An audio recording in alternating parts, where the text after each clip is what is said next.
Okay, everybody. Hopefully everyone can see me. It's your city council person, Andy Wilson. I want to welcome you all. I apologize for the conflict. President Biden's press secretary did not clear his speech with my calendar. And we had set this up a while ago. So once again, I apologize for the conflict with, I think the president's making comments. I appreciate you prioritizing your local district. We have a great meeting for you, and actually it's been too long since I had a chance to see all of you, so excited to give you an update.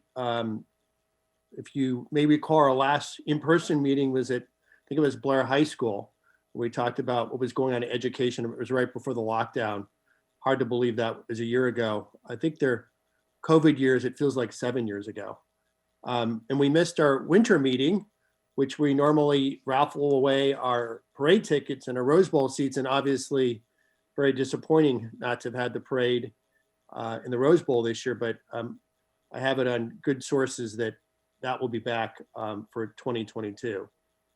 We have done our best to keep you informed, but we are going to go reinstitute regular meetings and it will be virtual until our health director gives me the green light. I follow everything she says very religiously, but we are going to kind of go back to a regular cadence for our virtual meetings.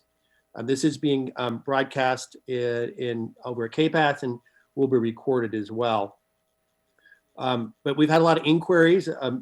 Pam, who is my esteemed and very talented field deputy, gave me her annual report, and we had more than 600 contacts this past year in 2020, up over 50% from 2019. Of the 600, 100 were COVID-19 related. So obviously a hot issue, and I'm pleased to have Dr. Go on the agenda to give you an update as well. We will have also Laura Conejo, who is our, I say, new director of transportation. She actually started more than 18 months ago. She took over from Fred Dock, who retired, and some of you may know he was a District 7 resident, but no longer lives in the district. I think he went to Minnesota. Gosh, I wonder if he's cold right now. Anyway, looking forward to the presentation today. Once again, lineup will be Chief Perez, Dr. Go, and Laura.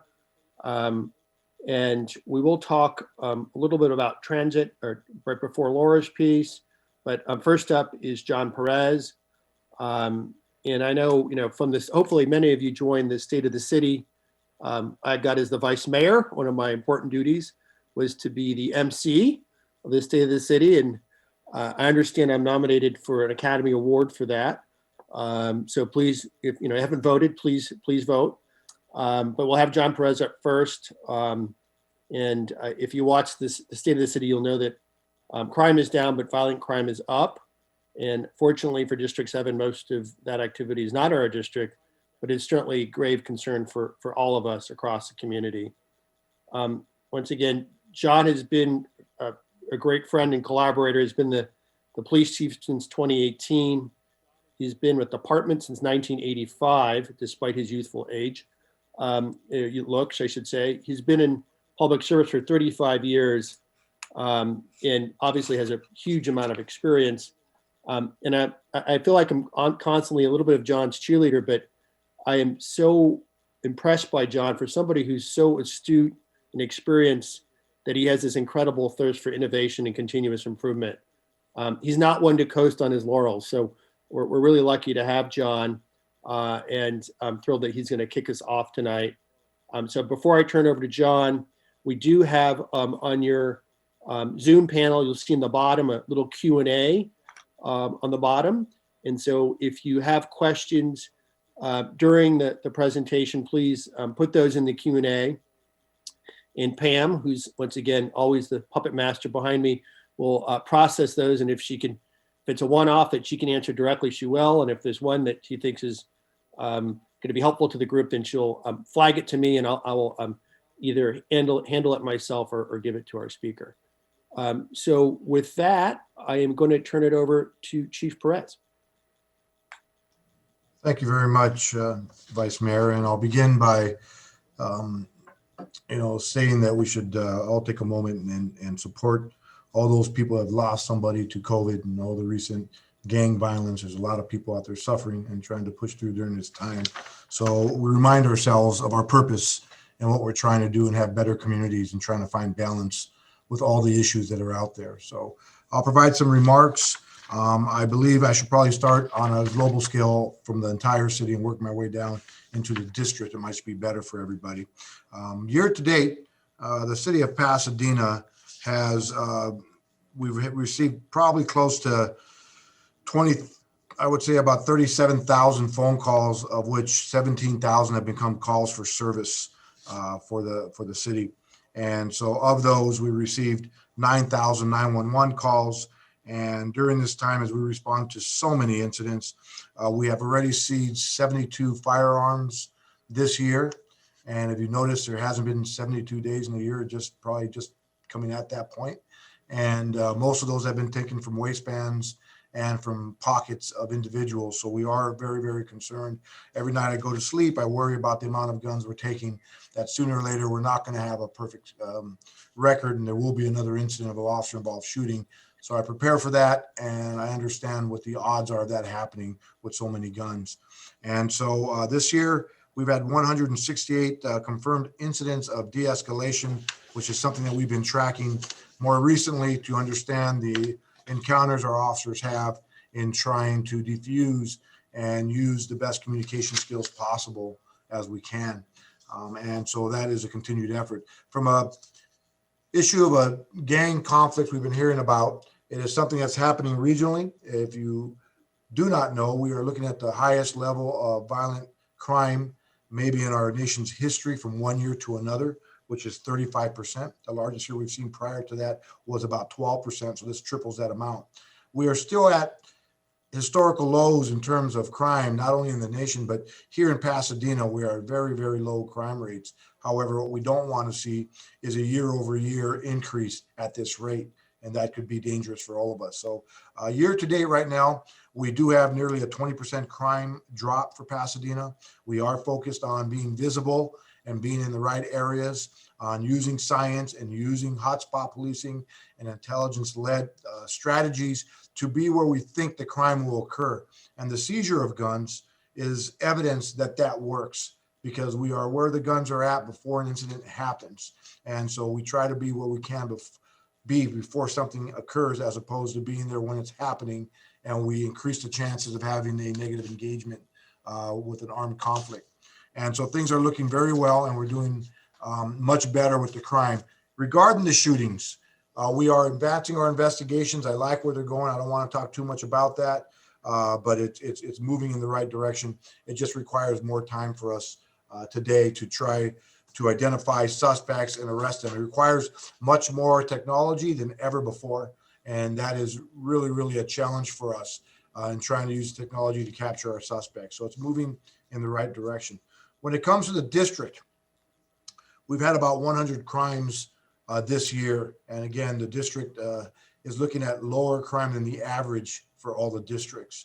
And so we've had 12 stolen vehicles in the district, 4 robberies, 2 of which have been grab and runs. One was a Bitcoin robbery. If you heard about that one, we're still investigating that through social media. And another one also involves social media and some of the work being done there. We've had 12 commercial burglary with various loss. We did arrest a professional burglar that probably good for, I'm going to guess, probably hundreds of burglaries in the region. And we have to just work that case. So we have made some arrests off of these. 36 thefts. We've had some grab and runs, unattended phones, purses, unlocked vehicles, and some bikes as well. The most serious issue we've had this year is the shooting over on January 15th at 148 South Oakland, where an individual was shot. And so we have made an arrest on that, and it is gang related, and we'll continue to work on that investigation. So many of the details I don't release because whenever you have a gang conflict, it's not just related to one incident. It's related to many others and sometimes beyond our borders into other cities. So we are looking at this epidemic across the country with gang violence. The guns are a problem for us as well. And we're moving forward and trying to balance our enforcement strategies and trying to really focus on being more visible and using intervention before it gets into a place where we have to use enforcement tactics. So we've been trying to work in that area as much as we can. And so at this point for the whole district this year, we made 34 arrests with these various crimes, to include one for burglary with a bike that was recovered. So we are having some advantages to the investigations. We do need everyone's help. Before I get into Q&A, I would say this, council member, when you do call dispatch, I'm hoping that everybody has their the general line on their phone of 626-744-4241 on their cell phones. And if you do call the police and you are reporting something, we are trying to educate the public to understand that when you dispatchers pick up the phone, they're taking on probably about 1,000 phone calls a day. And so they're very busy, and there's probably 4 or 5 at any given time in the dispatch center. So when you start to talk about that you're in your favorite couch watching your favorite show, you may get a dispatcher who quickly cuts you off and says, "What are you looking at?" Don't be offended. Just get right into the facts and just let them know you're looking out the window and you've seen a car accident or somebody running down the street with somebody's mailbox. And then we'll look at that. It is important that we learn how to report the crimes. It's more effective. We get there quicker. And 2 points I'll make. One is we have the fastest priority 1 emergency response times I have seen in my career right now, with 3 minutes and 20 seconds from the time you pick up the phone on average. We also have one of the fastest times from the time you call the dispatch center to a police officer responding. That is one of the quickest times in the nation, based on a company that came in last year and looked at our calls for service and really was impressed with our approaches. So we are doing good work. It is a challenge. We are supporting much of the social justice issues in our own reform internally for the last 3 years. It's always a difficult balance because everybody has a left and everybody has a right. I hope more people would find the balance and we could all work in that center much better together. It'd be easier for all of us. So I could answer any questions, Vice Mayor, and those are the points that I brought up. Thank you, Chief. Let's see, I'm going to have Pam. There's a question about the dispatch number. Pam, if you could just type that in for everyone's on the chat. I had a few questions, and some were kind of pre-submitted to me. I'd like you to talk about the formation of the Citizens Police Oversight Commission. That is, deadline is March 15th, so that's coming up. And I'll make a plug that we are actively recruiting 4 candidates. We have a number of, I think, 8 or 10 candidates in pipeline. I'd like to get maybe your reaction to formation of that commission, and I'll make a quick comment after you've responded. Absolutely. So there is about 18,000 police departments in the country and 12,000 municipal police agencies, with about 200 having some sort of oversight and or a commission or a committee. Passing it is one of those right now with the Public Safety Committee. So we support the Police Commission. It is something that's important. I wish every police department had one of those oversight committees. Passing is unique. I do have a chief's advisory of advocates and some activists who sit on that advisory. I also have the Public Safety Committee. So the Police Commission would be added to that. So we probably have more oversight than most places. So we support it. Our police union is in support of it. We all want to make sure it gets configured correctly. There are challenges. There are always legal challenges with anything that we do. So I do worry about understanding all the public challenges and the legal challenges that we have. So it works out very, very well for everybody. Might be bumpy in the beginning, but in the long run, I think we'll get some good work done together. Well, Chief, knowing you as I do now, I know you're going to look at that as a real asset to make you and your team better.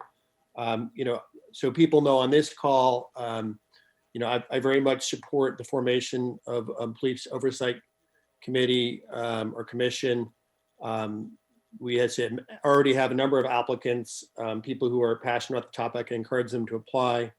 But at the same time, I'm not an expert in kind of what it takes to be, fill that role. So I've asked a panel to help me. Just so Chief, and I'm pleased to announce that Dr. Terrence Roberts will be joining me on that panel. Kim Douglas, who's our Northwest Commissioner, And I've invited our recently retired Mayor Terry Tornick, who was very involved in the architecting of the commission, to join me in that panel. So we'll have myself plus 3 panelists interviewing finalists, really in hopes of getting somebody who can help you, help our community be more in touch with people maybe who don't feel they're adequately represented, or their perspectives are captured in front of our law enforcement agency. I hope that's an investment in our community and making us better. So I appreciate your willingness to take advantage of that opportunity. I had a couple other questions come in. We've had issues with chronic homelessness, not just in my district or District 7, but throughout the city. I know we have a HOPE team and a PORT team, and I know you law enforcement people love acronyms. Can you talk about what those groups do? And I did get a statistic, I think, from Bill Wong that was interesting. So Bill is our housing director, and he said that our arrests involving the homeless population actually dropped almost 60% between 2020 and 2019. So I don't know if you can comment about that as well, but those are kind of homeless questions. So what I could start off with, the housing department and Bill, they do a phenomenal jobs. And I think we're fortunate to have the work that they do. When it comes to our HOPE team, they manage some caseloads of the more chronic problems in our community. Some involve criminal matters, some do not, but they involve aggression or violence. And so our officers try to manage those cases. They manage up to 400 or 500 cases a year between the 3 teams. They have a social worker that works with them. And so they do the best that they can. The challenge with homelessness is the majority of homeless people are addicted to some sort of medication or drugs. And the medications they should be taking are sometimes replaced by street drugs. I wish I could go out there and find these street dealers that are doing this to them. So they're never in a state of mind to be able to get the resources that they need, number one. Number two, many times we find the vouchers for stay in their pockets and they're never used, because they're not in a sense to be able to use it. People who can use it, they do. Others decide that an area where they could have a bunking style of quarters is not what they want. They'd rather be in the street. So there's all these different challenges, and we've been experimenting with many different things with the HOPE team. And the HOPE team, they've experimented with being in soft clothing and engaging people, and it's worked out fairly well for us, for them to do that. The PORT team is a fire department with an outreach person that really does the critical work. They also begin to house people. And we have an individual that has issues and we work with them. PORT will come out and do the transportation and get them into a facility. And they do a fantastic job on their own as well. So between the two, it's great work. This is the challenge. 2 years ago, we saw that the homeless issue was worsening. And so we put together 2 committees, one city committee and one of nonprofits. We wanted to begin to divert calls from the police department to nonprofits back in 2019. The committee was going good. We did some experiments. 2020 came around and just slugged everybody in the gut. And we lost a lot of our momentum. The meetings have continued. We are now at a place where we place an expert in our dispatch center. And the police department, we're not very good at referrals. If there's something we have to improve on, one of the areas, it would be how we refer people, because dispatchers don't have a lot of time on the phone. The police officers don't have a lot of time in the field. So we've been experimenting, and we have the ability at full-fledged right now to transfer probably about 9,000 calls for service to nonprofits. We are now working with nonprofits to help develop them to be able to work with HOPE and with PORT to be able to do some of this work that needs to be done. A second PORT team is being discussed. Our city manager has helped us tremendously, guiding us through these efforts. And we've had a lot of both committee meetings and operational meetings, and it takes a lot of work. Anybody who thinks that you just move resources overnight, you're fooling yourself. We've done a lot of experiments, we failed some, and a lot of it's working. We're about to take off and do a presentation for public safety in the next couple of months. We have noticed a drop in the amount of homeless We recreated a brand new unit in the police department when we eliminated the special enforcement section, an old gang model. We created the neighborhood services section of Park Safety Patrol, our Hope Team officers, our bicycle officers, and they focus on chronic calls for service. One location had 1,000 calls for service over a year. We've been able to eliminate that. There's others worth 200 or 300 calls for service where this team is now moving in and using resources to eliminate a lot of those calls. So trying to reduce the calls for service to the same locations, trying to provide services for the homeless and giving them a better environment to survive is also very important. So we reduce homeless crime. And we've seen that reduction. So I want to be mindful of our time. I have two questions that popped up that I would like you to answer quickly if you can. One is about videoing and making videos of the police. Obviously, you guys have body-worn cameras. This person actually has a different perspective. Has it been considered to make it illegal to video the police in police actions? Not at all. I mean, really, there's cameras everywhere. There's cameras every corner, in cars, people with motorcycles with cameras on their head.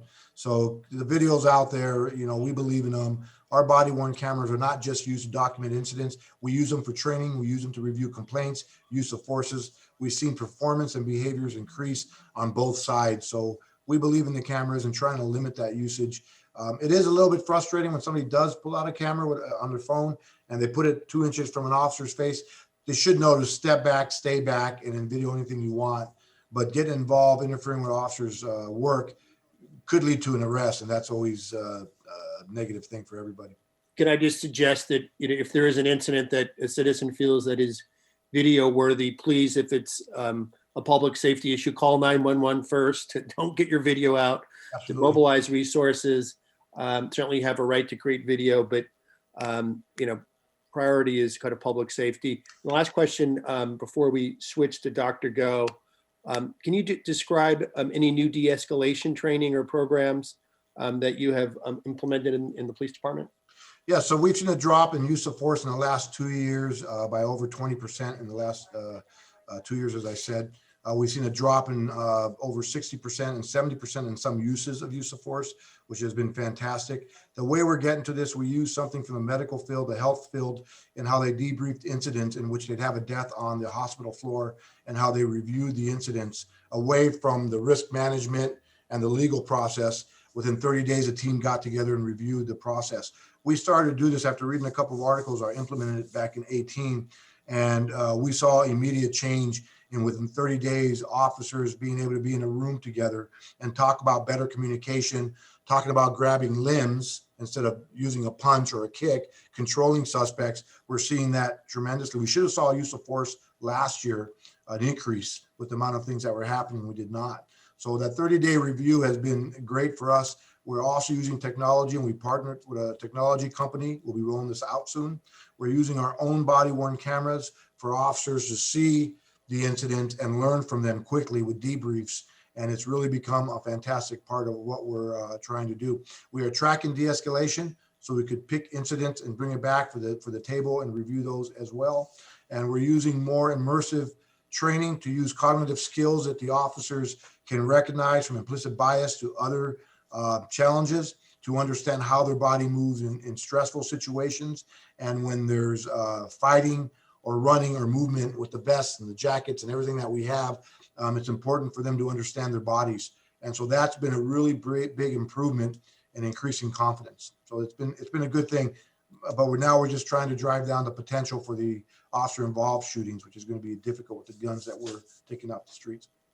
Well, I know you and the force are very committed to de-escalation and deserve kudos. I mean, there is especially with, I would say the well-warranted political activism in our city that was a result of, I think, some unfortunate circumstances here and locally. And I know you guys handled that with finesse, which is, important. I know you guys are sensitive to people's ability to assemble and express their opinions, and congratulate you guys for handling that so well. And thank you for your hard work on behalf of the citizens of Pasadena, and certainly especially the citizens of District 7. Thanks, John. Thank you. Okay, moving right along. Next, I want to introduce Dr. Go. Dr. Go was initially hired as our medical director and was appointed our department director in April 2019. It's kind of like, be careful what you ask for, Dr. Go, because that was just about 9 months before the pandemic unleashed. Speaking, as I say, trial by fire, thank you for standing up and really kind of leaning in during what has been a very, very difficult 12 months. And I am also happy to report that Dr. Go and her family are very bright people because they live in District 7. But I want to welcome Dr. Go, and I know she has an update for us on what is top of mind for many of us is what's going on with COVID-19 and the vaccines. Thank you so much for inviting me, and thanks to everyone for listening today, and hopefully you can answer some of your questions. This is just the curve, our case curve, to see where we've been since last August. And it is such a relief for all of us to see that we have come back down almost to where we were before. We are still getting about 4 to 5 new cases of confirmed COVID per day, and still logging, unfortunately, a death a day. The deaths reports come in a little bit later, and so it's been maybe a week since we've had new deaths by date, but it's just a reminder to all of us that we are still not out of the woods, but we are in a new, hopeful, and optimistic place, because we're so fortunate in our country to have 3 FDA authorized vaccines. Emergency use authorization has been granted for 2 mRNA vaccines, the Pfizer and Moderna, and now the J&J vaccine. And we are fortunate to have all 3 in our city. And all 3 are available to the individuals who are currently eligible based on the prioritization scheme. And so that is what everyone wants to know. When am I going to be eligible? And who's eligible right now? We are continuing to offer and are still getting healthcare workers who haven't been vaccinated yet, and staff and residents in long-term care facilities. Our seniors, we have reached about 85% of Pasadena residents who are 65 and older have gotten at least 1 dose of vaccine. That's an incredible accomplishment. But when we look across racial groups, we see that the Latinx and African-American seniors lag behind, as far as vaccination rate, lag behind Asians and whites. And but we are catching up as we work with our community-based organizations. So I'll show you a little bit about that. And education workers, childcare workers, emergency responders, and food and agriculture workers are now eligible. And so, and then I'll tell you about next week, the expansion that's planned. So where can you get your vaccine? First, you can check with your healthcare provider. Many large healthcare systems, USC, the UC system, Kaiser, they're all getting direct supply from the state and are providing vaccine to their members or their patients. Individual doctors' offices in our city have also gotten some supply, and community-based clinics like ChapCare and Wesley in our city. And also I added the Kaiser logo here because Kaiser is now getting direct supply off the top from the state to vaccinate not only their members, but also community members. So if you go to the Kaiser website and you search for COVID appointments, you can also get appointments for COVID vaccine, even if you are not a Kaiser member. Our pharmacies, we have some local pharmacies that do get some supply from us, but also all these large chain pharmacies are now getting direct supply from the federal government. So I encourage you to also check their websites because there are appointments available, again, if you are currently eligible. They're following the prioritization as well. And they are getting an extra supply on top of what we as a local jurisdiction get through our health department that we also distribute to providers. So that is a huge boost, and we've had a lot of success with a lot of teachers getting their shots at the pharmacies. So that is another place to look. For some employers are also offering vaccine, mainly I think the grocers right now, and then the public health system. So we get our allocation from the state, and we are having our own mass vaccination clinics, and also smaller clinics in neighborhoods, and also mobile teams that have been going out to facilities and providing, taking the vaccine to where the people are. The state also has some mass or megapods that they're operating directly.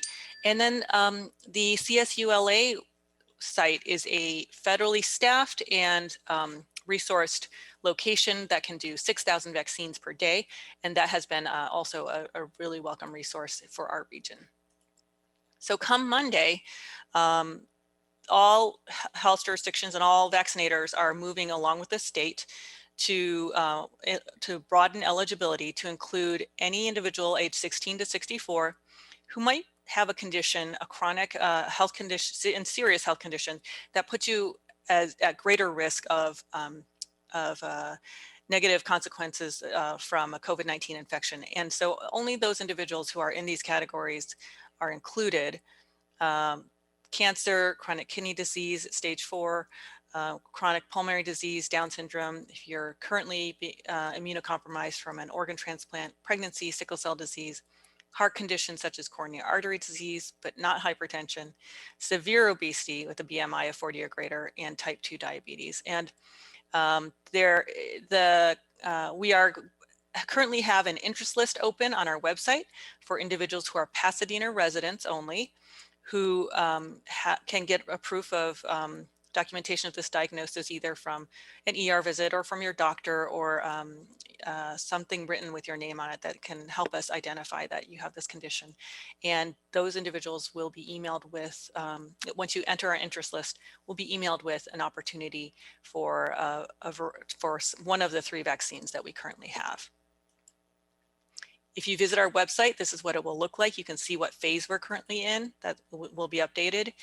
We also have on our website a list of different websites that you can link to, so to make it easier for you to look for vaccine, because we recognize that this is a system that's been patched together and is not a one-stop shop where it can where you can go. That is the intent ultimately, which is that you register on this website called myturn.ca.gov, and that you will be notified once you enter your some information, answer the questions, that you'll be notified when it is your turn, and that you will have your choice of any location that is available, any of the appointments. And so we are currently in transition, and our health department is being brought on board to MyTurn, but many, many locations are in MyTurn already. So I would also recommend registering on that website. And this is an example of what our interest list for people 65 and over is, but for every category of eligible people, we have an interest list, and we check the address on the back end. We make sure that it's legitimate. We reach out and call people when we have questions to ensure that the people who are coming are those who are eligible. There's MyTurn. And on our website, we also have a dashboard so you can see our progress. We'll be updating this next week with some more information, including some categories, strata by age and by race. We were waiting to get more complete data. We were having a lot of incomplete data from providers not entering, or individuals not entering the data, but we're at a point where we think we're ready to report that. But we have about 33 to 34% of all Pasadenans with at least 1 dose of the vaccine right now. We have a vaccine outreach plan. It is an extremely important priority for us to make sure that we reach all Pasadenans. We also are tasked with vaccinating people who work here, who are in the eligible tiers. So 60% of the people that we've vaccinated have been non-Pasadena residents. And so we're really contributing to the regional effort to make our whole region safe.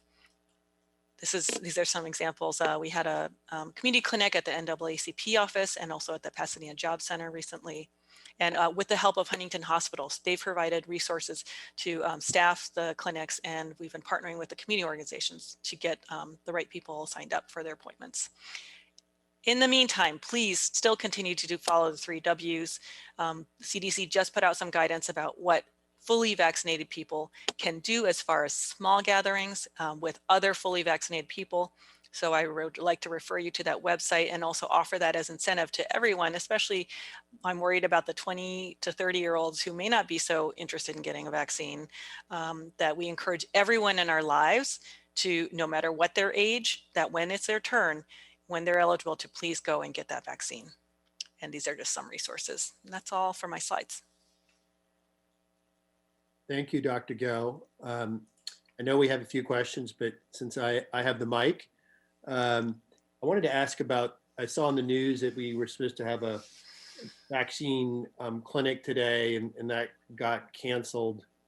Can you describe kind of what happened there and how we prevent losing a day of, Yeah. vaccine getting deployed to our community? Sure. So we have the capacity in our large drive-through MPODs, we call them medical points of dispensing, of dispensing 1,600 to 2,000 vaccines in one day, in an eight-hour day. And while those are highly efficient, what happened this time around was that we have been trying to actively manage who gets invited to these so that we don't end up with a lot of people crowding at the site and resulting in us not being able to vaccinate people who are there because the people who show up or take appointments aren't eligible. And so what happened was that the links got sent out and were shared. And even though every step of the way there's information that says, these are the groups of people who are eligible, don't sign up unless you're eligible, you will be turned away if you show up and you're not able to show proof of eligibility. We had 900 people within 30 minutes. So we noticed something was off. And then we also got a tip from someone from the media who called and said, hey, I got this link. Am I supposed to be getting this? Because it doesn't seem right, because I don't think I'm eligible right now. So all these people signed up, and the software, the limitations of the software that's offered by the state that we use was that we couldn't individually go through and cancel them all. They wouldn't even let us pull reports at that time. And so we unfortunately had to cancel the entire day of appointments. And we had some people who were scheduled rightly for their second dose. And we had some people who were 65 and older who had gotten signed up. So we had to go and do individual outreach, and we're trying to get everybody who was eligible and signed up into other clinics. So we've had clinics every day this week. I just came from the health department. We set up a new model because of the rain. Instead of doing in our parking lot, we did it in-house, and it was getting really crowded in there. And so we had to play with that. But we're having clinics tomorrow, Saturday, next week, Monday through Friday. And we are doing another large pod next Thursday. And we're just doing everything we can to control and make sure that the people who are eligible are the ones taking the appointments. It just seems weird that people can, are they lying to the system in terms of their eligibility, or the system is still not, validating their eligibility and making assignments in terms of appointments? So this system does not stop you from signing up. The new My Turn system, if you are truthful, will stop you from signing up. So that's one bonus. But we saw a lot of people who signed up in those 900 who selected other, and as opposed to saying really what field they work in, knowing that they wouldn't be eligible. So, but hopefully when we move to My Turn, that'll help a little bit. Okay, well, certainly, disappointing, and obviously whatever we can do to prevent from finding ourselves in that situation is well appreciated. I have a question here from John Furman. How do we know how many Pasadena residents are over 65? How many have been vaccinated, since there's so many people and agencies doing the vaccine? So I know you mentioned 85% were vaccinated. So yeah, we use our denominator as our census data, which is why it's so important everyone gets counted in the census. And then every provider who's vaccinating is required to report into the immunization registry. There is a state registry, and it feeds into the CDC's registry. And so that was part of the problem in the beginning when the data there was a mismatch in data, and we didn't know where the doses were going because the state systems weren't up to date and weren't working. And the first step is that the provider getting the vaccine and administering the vaccine has to report into it. So within 24 hours. So if any of those steps aren't working, then the data is not of high quality. But it's improved over the past couple months. And so that's how we get the information for who's been vaccinated and how old they are. And when you get your vaccine, we ask you the survey. There's about 7 pages of information, web pages. So it's pretty quick. It takes less than 5 minutes to sign in. But that's why we ask those questions. We do ask a race question, and we hope everyone answers. And we do ask age. We ask for your birth date, because this is important information for us to track our progress. Okay, and there was some discussion at some point about the Rose Bowl being an MPOD. I haven't heard anything recently. Is that still out there? Or? Well, what happened was that we thanks to the Pasadena City College, found a really great site in their parking garage that allows better separation of, observation areas, and it offers shade also. And so that's been working so well, and we haven't needed to augment our volume capacity because we're limited by the amount of vaccine we get. So we could do, like I said, 2,000 doses a day, every day if we hired more staffing. But we don't even get enough to do more than really one MPOD a week. So we have not used the Rose Bowl site. In this question here, once all Pasadena residents have expressed an interest in vaccinations have been vaccinated, will Pasadena open up the vaccinations to people who do not either live or work in the city? So Yes, vaccinate the public at large. I do anticipate that, and that is where the state is trying to move everyone to, so that we're one state system as opposed to local health jurisdiction by jurisdiction. And so I do anticipate that in the coming weeks, especially when we get so much vaccine that people aren't, that everyone's got one who wants one, and we're really trying to push people to get vaccinated who aren't ready yet. I think that we will be offering an opening to anybody who signs up. Okay, and the last question I hear, this is a practical question. It says, for example, my mother-in-law is our child care provider, but does not live in Pasadena. Can she get vaccinated in Pasadena? So we are accepting, we started with licensed childcare workers, and we are starting to open up to other paid childcare workers. So if you employ somebody, we're limiting it to really people who worked in multiple households, but at this time, I think we're opening to paid workers in your household who can, if you can provide evidence of their working at your Pasadena address, then that is accepted. I have not expanded yet to family members, but if you enter on our interest list, we will take that into consideration. And as we have appointments and more vaccine, we will notify you. And I look forward to being able to offer that. Well, once again, thank you for your hard work. I know I'm eager to get my vaccine when my name is up. This thing, I think we as elected are eager to engage in the public eye directly, as much as this Zoom is fabulous. So, I for one am very eager to get out in the field again and rub shoulders with our constituents. And, we have monthly meetings with our constituents over Zoom, and it's hard to drink coffee together when you're on a video, and hopefully people will be vaccinated who are sitting around the table with us sometime soon. So anyway, thank you so much for your work. We appreciate all you do and all your team does, and excited that there's a light at the end of the tunnel. Thank you. Thank you, Dr. Gao. Okay, so third up is Laura Conejo, and Laura is our Director of Transportation.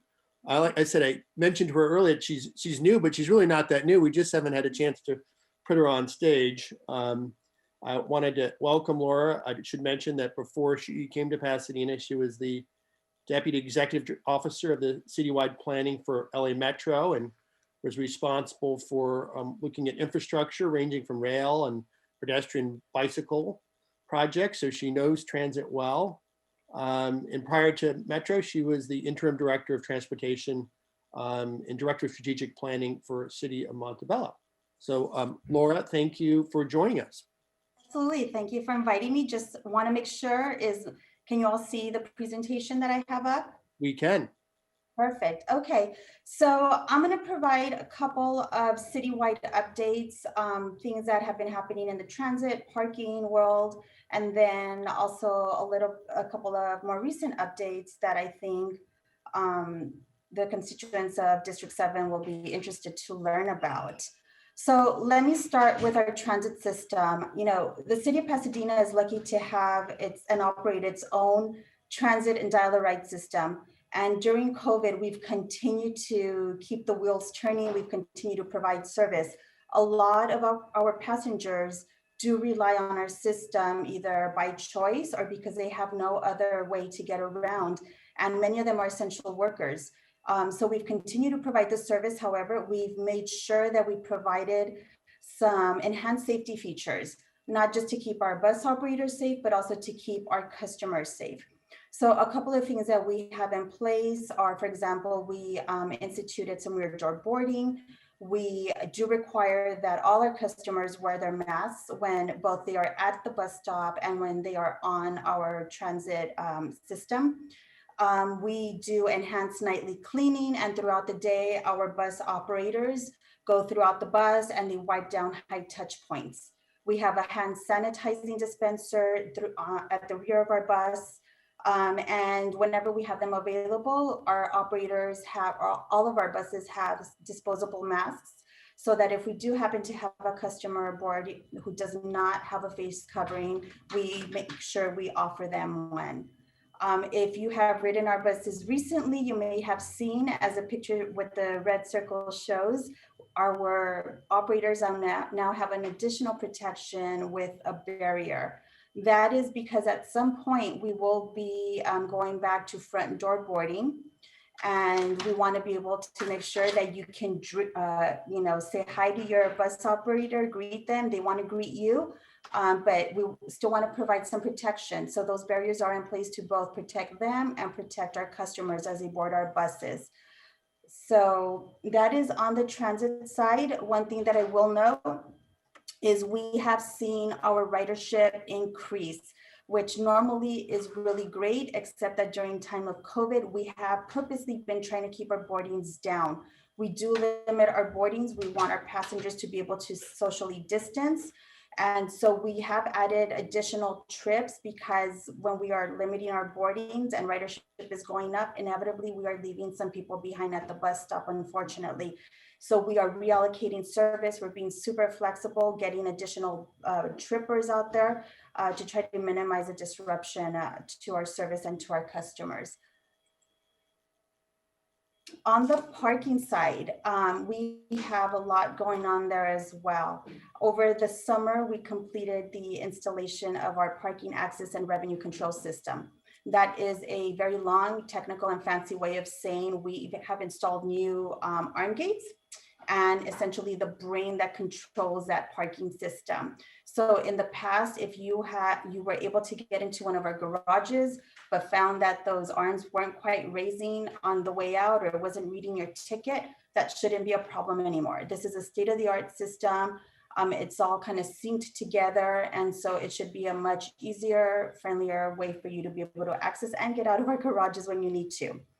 We also have a couple of efforts on our plate that are really looking at the long-term health and kind of how we operate our parking program. One of those is a parking strategic plan that is really looking at everything having to do with our parking program. It's taking a holistic look at everything from parking related municipal code items, our policies, our programs. We are looking at our parking fee structure. We're looking at what opportunities there are to be more creative with what we do with our garages, a little bit of placemaking, maybe some multimodal options. And we had a round of stakeholder meetings in the fall, where we also had a survey where we had a great response rate. Right now, where we are with that is we are working with our business improvement districts. We're working with individual businesses to get some input. And then we anticipate going out to the public in the summer to get more information, share with you where we are, get some more input, have another round of surveys. So please keep an eye out for that. We'll definitely share that information with the vice mayor and with Pam to make sure that we get that information out to you. The last thing we have in the works is a garage assessment that is really looking at the maintenance needs of all of our garages, kind of identifying what the associated cost is of that, so that we know what we need to do in order to make sure that our garages are operating and that they look like a first-class system. Lastly, there's our website. If you need anything for our parking department, please log in. A lot of our services are offered online, so please take advantage of that. And if you do need any help with anything, you can always shoot us an email or give us a call. At the beginning of COVID, we saw that there were a lot of people out and about walking, bicycling, And we wanted to make sure that people felt safe in their local streets, in their neighborhoods, doing just that. So we launched the Slow Streets program. That program continues to be in place. And it does require, though, that you participate as community members. So the streets that we have the signs at currently are local residential streets. Those are the streets we are targeting. We place that sign there with the barricade at the entrance of the street. And it's really intended to serve as a reminder for motorists, for drivers, that they need to slow down as they are entering the street. It's a reminder that this is a local residential street, that their neighbors might be out walking, kids might be riding their bikes, and they need to be mindful that they need to share the road. But again, if you are interested in nominating your street to be a slow street, just go to that website, enter your information. Someone from the team will follow up with you. And we do ask that you be a partner with us in this program. We do need you to let us know, is the program working for your street? Do we need to look at something else? If the barricade gets knocked down, we need you to let us know. We don't necessarily want you to go out into the middle of the street, but we definitely want you to let us know so that we can send someone to pick it up and put it back in place. And it's been a really successful program, and it's one that, even though it was launched in response to the Safer at Home order and people really feeling a need to get out and about and having limited options, it is a program that I'm hoping will stick around for the long term. Another program that was launched in response to the impacts of COVID is our on-street dining and parklets program. This is really geared towards helping out those restaurants when indoor dining was closed and continues to remain closed. A lot of our restaurants were really struggling. We provided curbside pickup spots, limited, 20-minute parking zones for those who just wanted to pick up their meal and go. But what we heard was they needed some additional support. So a lot of that curbside parking has been converted for either on-street dining or for parklets. As of now, we have about 3 parklets in place. I want to say that one of them might have been removed, but we do have a handful of parklets. We have 17 street segments that currently have on-street dining, and we continue to receive requests and applications for more. And so we're really excited about how successful this program has been. And we've received a lot of great feedback from our residents as well as from the restaurant owners about how much they love this program. City Council not too long ago approved the purchase of those barricades that provide that additional safety for the on-street dining program. And what that means is that it makes it that much more feasible for us to be able to keep this program in operation longer term. It also means that those barricades that are out there right now that are white concrete can now get, aesthetically can get a little bit of it improved, be personalized a bit. And our economic development department is working closely with the businesses and with the bids to develop that look for those barricades. So we're really excited that this program has been going so well.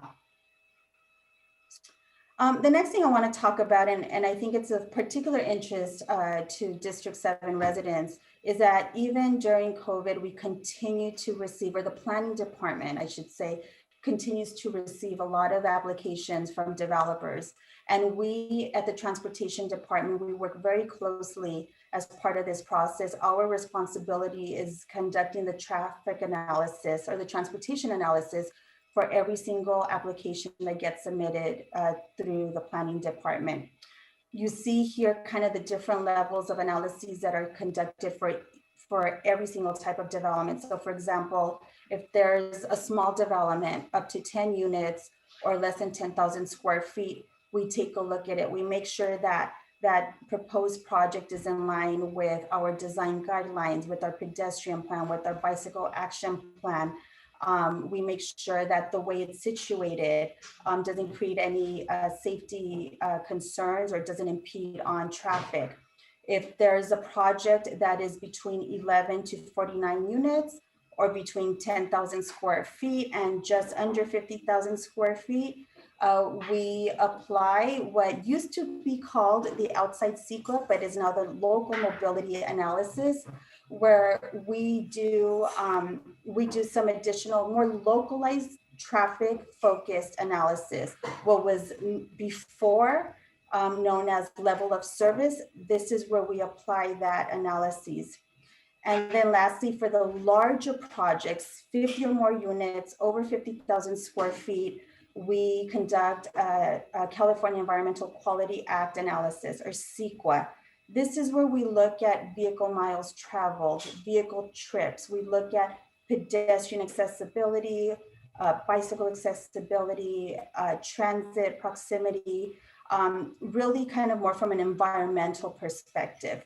What's important to know is that each of these are cumulative, meaning for the larger units, the larger projects, they go through each and every one of these steps. We apply the local mobility analysis as well as applying our local guidelines and criteria.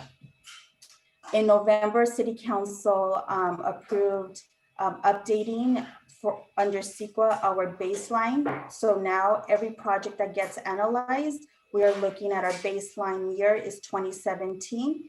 Council also adopted a new thresholds and voted to adopt stricter thresholds actually than what most other jurisdictions have, which is great because that's kind of pointing us towards being a little bit more aggressive in making sure that we have the type of development that will lower the number of vehicle miles traveled.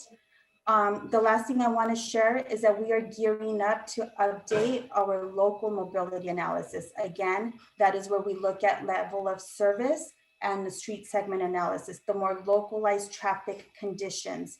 We are gearing up to start that process in the spring. We are right now in the process of bringing on a consultant to provide us that technical support and also the outreach support that will be part of this program. So definitely keep an eye out for that because that is a very important part of what the transportation analysis has to consider and what my department is responsible for doing. The last update I want to provide you with, I often get a lot of questions from District 7 residents, what's happening with the Great Separation at California.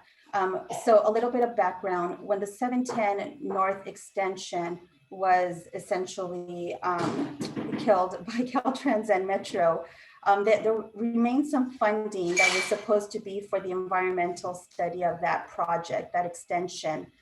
As part of that, the city of Pasadena received funding for a number of projects. One of those was the Great Separation at the L line, which was formerly the GO line. We received $230.5 million for that Great Separation. Over the last year, we worked really closely with Metro. One of the things we wanted to better understand was what it really means to have a Great Separation. What are the potential, very high level kind of impacts, right-of-way impacts, what the street network might look like. And we developed in partnership with them a better understanding of what it would actually cost. With that information in hand, we decided to put the project on hold while we determine whether this really is the best use of $230.5 million, given all the other needs along what would have been the 710 corridor. We are in the process of looking at what other projects there might be along that corridor that could benefit the city of Pasadena and could benefit this corridor specifically. And so once we have more information and we're ready to present those options, we will return with the recommendation to council. And with that, I am happy to take any questions you might have. Thanks, Laura. And I do want to amplify, I think, the community support and enthusiasm for the Slow Streets program. That has really been terrific. And, never have I seen more of my neighbors walking, biking with their kids and their dogs. So, and I have a Slow Street sign right in my street corner here as well. So thank you for that. I know how grateful the businesses are and the restaurants of allowing them to move into the public right away. We have a great parklet, and I think it's in front of Magnolia House. And I know the council has expressed some desire to look at those and where possible, keep them long-term. I think there's been a real appetite to move, take advantage of this incredible environment here in Southern California. And sometimes, this is the silver lining of, I guess, COVID, is that we get to try some things more earlier and more aggressively than we would have otherwise. Can you talk about, there was a question about overnight parking restrictions and where those stand, and just briefly on that front, and that'd be helpful. Yeah, so we started back to enforcing overnight parking restrictions. So unless you live on a street where those restrictions are exempt, those are being enforced at the moment. And I think also, on the parking strategic plan, there was a consideration of maybe reevaluating that, but that's ongoing, correct? That's ongoing. So as part of the survey, I mentioned that we had issued a survey, and there was an open-ended question, and we received from all the survey responses, we received about 25% commented that we should consider revisiting the overnight parking restriction. A lot of the comments alluded to kind of a one-size-fits-all doesn't quite work. There are certain neighborhoods where it does make sense, and certain neighborhoods where that's supported. There are other areas where that might not be the right approach or policy. And so that is ongoing. We do not have a recommendation at the moment, but that is something that we are studying. Excellent. I have a question here is, you mentioned grade separation at Arroyo in California. The question is, what is the definition of grade separation? I think that's maybe a term of art for transportation people.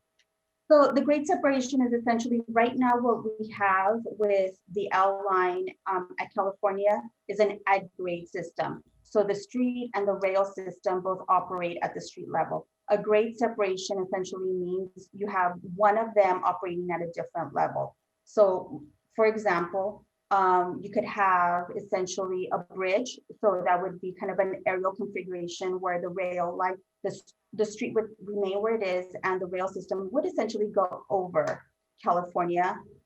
There's an underground configuration, which is exactly what it sounds like. It goes underneath the street. You never see it, you don't hear it, you don't feel it.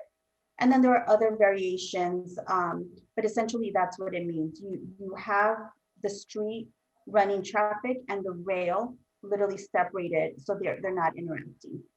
And so the benefit of that obviously be you wouldn't have the backup during when the gate down position is, the traffic would flow independently from the frequency of the L line light rail, right?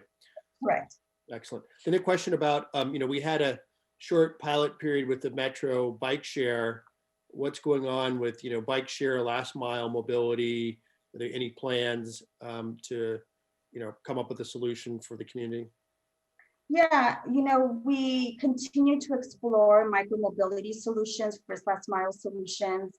One of the things that I'm really focused on right now is making sure that if and when the city enters into, whether it's a scooter program or a bike share program, that we really learn from the time that the city was participating in the Metro bike share program. And so it's kind of, a lot of the things had to do with the cost, what the city's contribution was, ridership, the locations, but also making sure that we have a bicycle network that can support such a program. Bike share really works if those people who are interested in bicycling but are a little bit afraid, they don't feel comfortable sharing the road with the car. We want to be able to provide them a safe space for them to ride. So we continue to look at that. We are always meeting with companies who are developing new technologies in the micromobility world. And there have been some great advances. And so we are working on that and plan to come to your committee, Vice Mayor, in the near future with an update. Excellent. And then there was a last question here around the parking survey. It sounds like you're doing surveys. There will be opportunity for future surveying, and certainly we're happy if there is to circulate that to our constituent list. So will there be opportunities for more people to weigh in as you do the parking strategy work? Yes. So what we are aiming for is in the summer to have another round of surveys and also have stakeholder meetings. So what we did is we had kind of what I'll call virtual pods where we met with groups of residents throughout the city. And that really allowed for people who might normally not feel comfortable speaking up, they would speak up, share their thoughts, their concerns, and it allows us to better understand what the parking concerns and issues are, and it'll, helps inform the direction that we go in. Obviously, people are excited about parking and get very interested, so we're certainly want their voices to be heard. There's a question here about light synchronization on California and Del Mar. I guess, I don't know if it's intentionally slow, or maybe you could talk about light synchronization on made thoroughfares. Yeah, we continuously monitor our traffic, kind of the flow of the traffic throughout the city through our traffic management center. At the beginning of COVID, there were some key corridors where we changed on, kind of the lights because we saw a lot of speeding. And so we put them in what is called a rest in red or free operation mode. And that was intentional. That was to make sure that cars were stopping, and they had to stop even if it was just for a couple seconds before they went on to the next light. Del Mar is one of those between Los Robles and San Gabriel Avenue. We have it in that mode because we had seen a lot of speeding. What we continue to do is monitor that throughout the city, and there are some corridors which we've taken off of rest in red because we started seeing traffic delays and impacts. And so if there's a section or a corridor where you as residents are feeling that maybe this is no longer helpful, and maybe there isn't as much speeding as there was at the beginning of COVID, reach out to us, let us know, we'll take a closer look. And if we need to adjust the lights, we will do that. And I think I've seen some statistics, and maybe you can comment on this, that the number of traffic fatalities and actually pedestrian fatalities have gone up during the pandemic. Is that true? And is that true in Pasadena? We haven't necessarily seen that in Pasadena. What we saw in Pasadena was an increase in speeding, which obviously could lead to collisions. And so that's why we implemented a lot of these, the Rest in Red, the Slow Streets program. So right now, in terms of kind of where we are, traffic has been, steadily increasing, as I'm sure your residents have noticed. We are roughly at about 15% below pre-COVID levels at the moment. Okay, 50%, I'm sorry. 15. Okay, I wasn't sure, okay. Excellent. Well, I want to be mindful of your time. Thank you, Laura, for joining us tonight. And thank you particularly on the slow streets and being creative around supporting our local businesses. That's a topic I'm going to talk about in a few minutes. And I know we as residents are concerned about them, and anything we're able to do in our toolbox to keep them vital in these challenging times is greatly appreciated. Thank you. Excellent.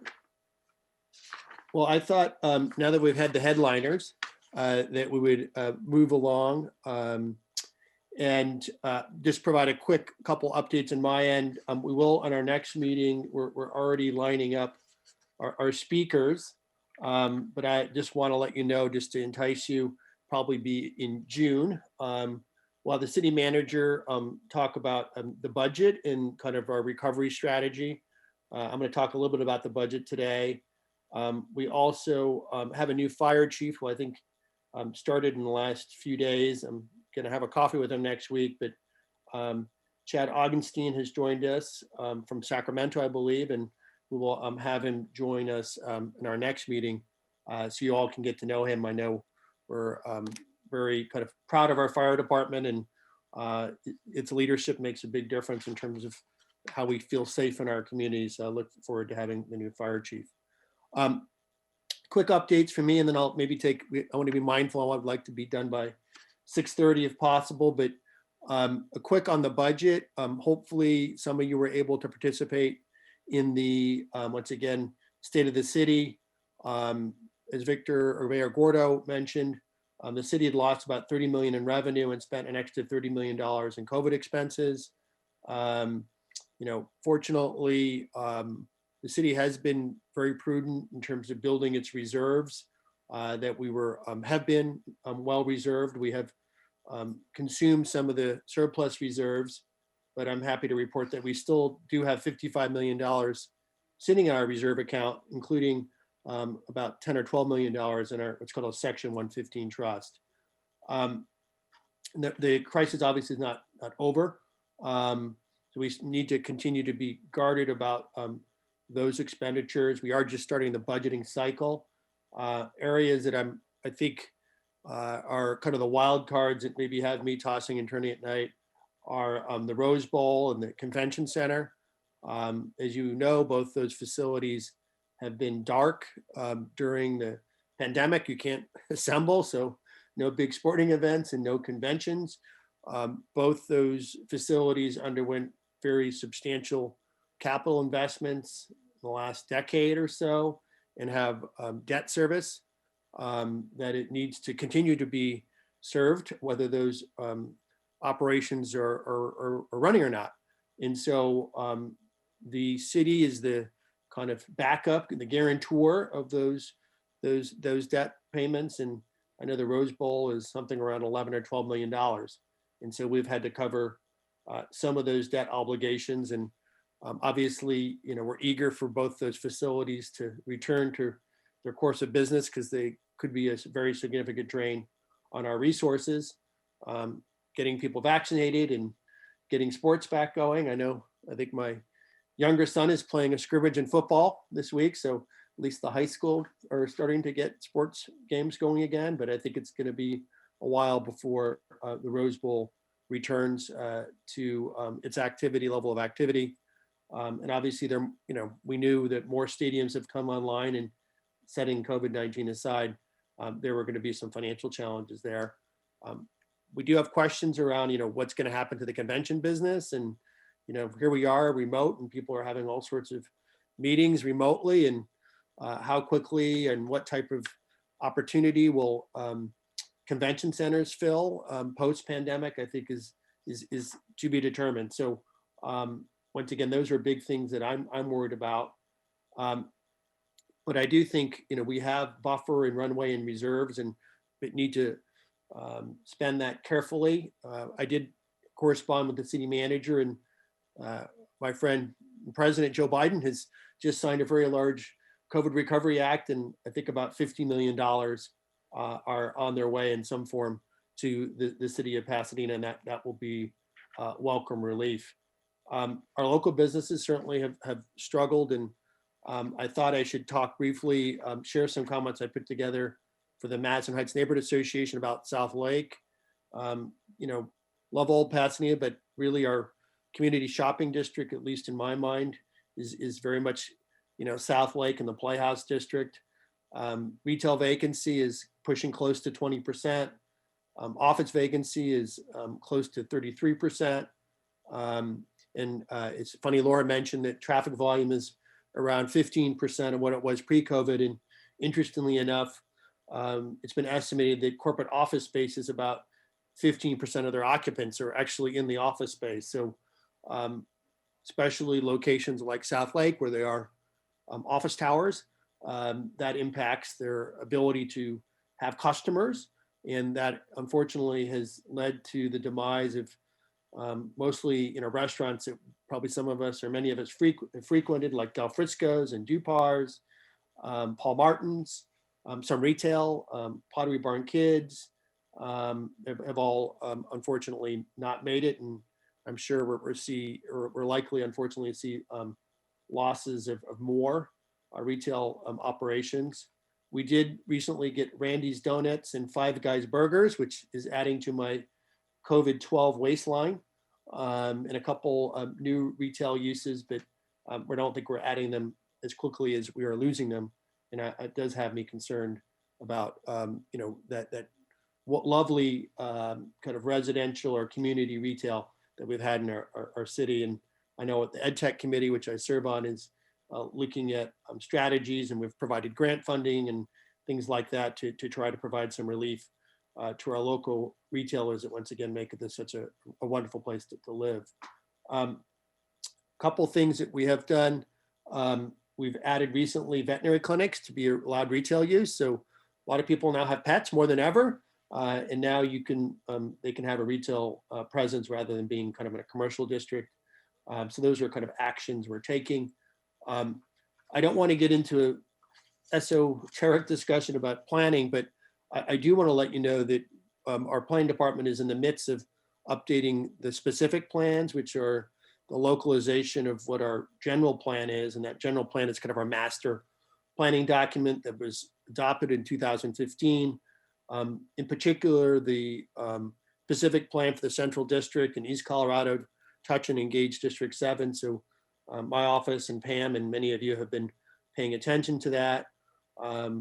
We recently got an update from the planning department about how those were moving along. One of the issues that we raised is, 2015, though it's only 5-6 years ago, feels like a lifetime ago with respect to, how land use has changed and what the needs are in our community.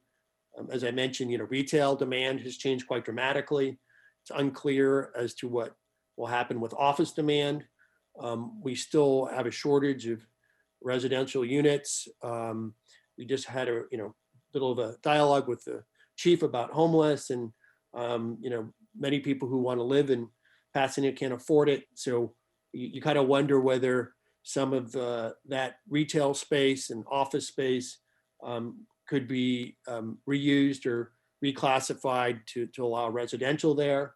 Because I know I'm concerned about too much development in our city. I think we need to have some steady amount to keep the vibrancy, but rather than building all new, what about reusing some of the opportunities we have and making what maybe became underutilized retail to be residential neighborhoods or residential communities. So we've challenged the planning staff to kind of think dynamically about what the long-term impacts are of COVID-19 and what will be, I think, behavioral changes in how we live and work. So keeping ourselves up to date, not just looking in the rearview mirror. Since the last 5 years, I've raised a concern about what I call orphan retail frontage, which you may see in the ground floor of kind of multi-story buildings that it's supposed to be mixed use. And a lot of those locations, they're never going to have retail. And as much as the idea was to have vibrant retail on the ground floor, only thing worse than I guess would be, they're empty and they're not vibrant. So I think we need to rethink those types of requirements. So anyway, those are things that are in the specific planning process that ultimately will have a big impact around how our city feels and how we enjoy it. And I know our planning department is working hard on those plans and is actively outreaching to the residents and those who are concerned. As I mentioned, we will have a regular meeting again in over Zoom, unless we all get vaccinated, which would be my biggest dream, in June, and we'll have the city manager and the fire chief, the new fire chief, as part of that, to keep you all up to date. So I think those were the updates I wanted to provide. We have a few minutes left to address any unanswered questions. But I did want to thank you all for taking time out of your evening, especially I know I'm competing with the president, who wrote many people $1,400 checks recently, or will be. So I appreciate your making time to have this district update. So if there are any questions, if you could put them in the Q&A. Otherwise, I look forward to seeing you walking around the neighborhood, and hopefully, maybe not June, but soon thereafter, we can start getting together in person, because I truly miss spending time with all you in person. And I love my family, but it will be fun to spend more time with more of you. I actually did get one question here. In terms of helping the Rose Bowl and Convention Center meet their bond debt, are we just giving them money or loaning it to them? That's a good question. John Furman, I see that question. I don't know the answer to that question, and we'll find out and respond. They are part of the city, and so they, I'm sure we're keeping track of it. How about that? Whether we have some expectation of getting repaid or not, I don't know. We have put money out of the $30 million. A good portion of that we hope will be reimbursed by FEMA. So we're keeping track of that as well. But inevitably, it takes a long time and they don't necessarily reimburse everything that we would like. So capturing dollars back in the city to provide support of critical services is obviously a priority for us. I think our question queue is empty. I wanted to thank KPAS for recording this and Do It for helping set this up. And once again, wish you all well and hope you all get vaccinated soon and wish you a good night.